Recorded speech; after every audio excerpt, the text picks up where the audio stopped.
ভারতের মালিকানাধীন এবং সে দেশ থেকে পরিচালিত উড়োজাহাজের জন্য আকাশসীমা বন্ধ করে দিয়েছে পাকিস্তান। ভারতও প্রতিবেশী দেশের জন্য তাদের আকাশসীমা বন্ধ করে দিয়েছে। পাল্টাপাল্টি এই ব্যবস্থার ফলে এখন পাকিস্তান যতটা ক্ষতিগ্রস্ত হতে চলেছে তার চেয়ে অনেক বেশি ক্ষতির মুখে পড়তে যাচ্ছে ভারত এবং ভারতের উড়োজাহাজ সংস্থাগুলো।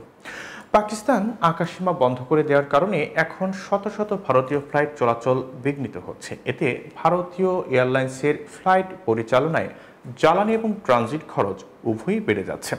সেই সঙ্গে লম্বা পথের ফ্লাইটগুলোকে জ্বালানি নিতে মাঝ পথে থামতে হচ্ছে, যা ফ্লাইট পরিচালনার খরচ আরও অনেক বাড়িয়ে দিচ্ছে।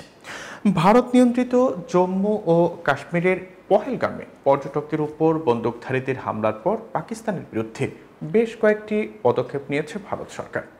ভারতের অভিযোগ হলো ওই হামলার পেছনে পাকিস্তানের মদদ আছে।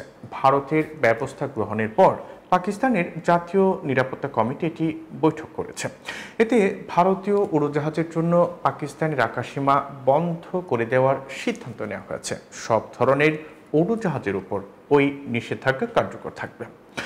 মূলত প্রতিদিন 200 থেকে 300 ভারতীয় ফ্লাইট পাকিস্তানের আকাশসীমা অতিক্রম করে থাকে। সেগুলোর বেশ কয়েকটি লম্বা পথের ফ্লাইট দিল্লি, মুম্বাই, অমৃতসর, আহমেদাবাদ থেকে ভারতীয় উড়োজাহাজ ইউরোপ, মধ্যপ্রাচ্য এবং উত্তর আমেরিকায় যেতে পাকিস্তানের আকাশসীমা ব্যবহার করে থাকে। সেই তুলনায় ভারতের আকাশসীমা বন্ধ হয়ে যাওয়ার কারণে পাকিস্তানের একটি মাত্র পূর্বমুখী পথের ফ্লাইট চলাচল প্রভাবিত হবে। ওই ফ্লাইট চলাচলেও সহজেই ভারতকে এড়িয়ে চীনের আকাশসীমা ব্যবহার করা সম্ভব পাকিস্তানের পক্ষে। আর পাকিস্তান অনেক আগে থেকেই তাদের অতি উত্তরের ফ্লাইট চলাচল উল্লেখযোগ্য হারে কমিয়ে এনেছে। তাই ভারতের আকাশসীমা বন্ধে এই মুহূর্তে পাকিস্তানের উপর সামান্য বা হয়তো কোনো প্রভাবই পড়বে না।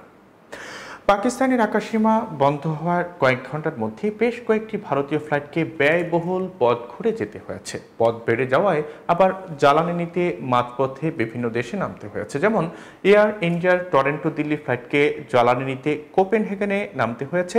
প্যারিস এবং লন্ডনের ফ্লাইট আবুধাবিতে নামতে হচ্ছে। শারজাহ, অমৃতসরের একটি ফ্লাইটকে পাকিস্তানের প্রবেশের আগে অন্যদিকে ঘুরে যেতে হয়েছে এবং অন্যান্য উড়োজাহাজকে বাড়তি জ্বালানি নিতে আহমেদাবাদে নামতে হচ্ছে। ভারতের জন্য পাকিস্তানের আকাশসীমা এই প্রথম কিন্তু বন্ধ হয়নি। এর আগে 1999 সালে কার্গিল সংঘাতের পর এবং 2019 সালে পুলওয়ামা হামলার পর ভারতের ব্যবস্থা গ্রহণের পাল্টা হিসেবে পাকিস্তান একই ব্যবস্থা গ্রহণ করেছিল। উভয় সময়ই বিষয়টি নিয়ে পাকিস্তানের তুলনায় ভারতকে অনেক বেশি ভুগতে হয়েছে।